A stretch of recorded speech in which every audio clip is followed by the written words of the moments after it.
io voglio dire solo due parole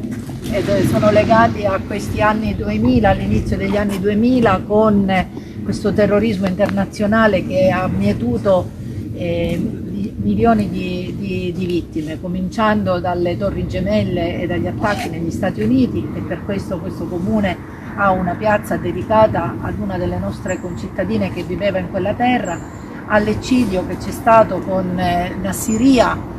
dove l'Arma dei Carabinieri, che ringrazio qui per la presenza e per il lavoro che svolge nel territorio di Montevago, l'Arma dei Carabinieri ha pagato un tributo altissimo, considerato il fatto che erano lì per una missione che deve essere una missione di pace. Quindi l'idea di andare per una missione di pace e trovare la morte sicuramente è una delle note tragiche di questi anni bui, anni che sono stati caratterizzati ad intervalli da continui attacchi, gli ultimi quelli in Francia non più tardi di una settimana, 10 giorni fa, quindi diciamo questa scia di sangue è una scia inarrestabile. Io ritengo che ogni qualvolta all'odio sfrenato non si ponga rimedio con la razionalità e l'accoglienza,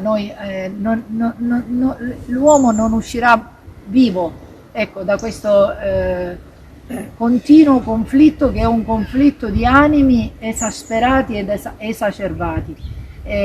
Vale per le grandi lotte che vengono fatte in nome di un Dio che non può consentire la morte, vale per le piccole lotte quotidiane che non portano sicuramente a cose buone quando si interviene con la violenza. Ecco, io dico che oggi, in questo 12 novembre del 2020, ogni forma di violenza non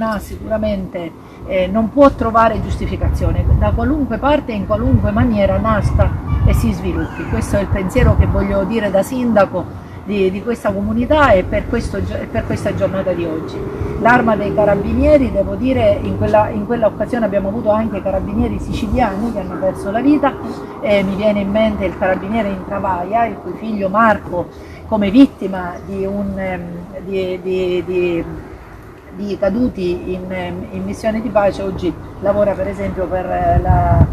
la regione siciliana, ecco, quindi e all'epoca dei fatti credo avesse non più di 2 o 3 anni, quindi accanto a queste morti ci sono poi mogli, figlie che rimangono, diciamo, privati di quegli affetti che sono gli affetti più cari, quelli di un padre e di una madre.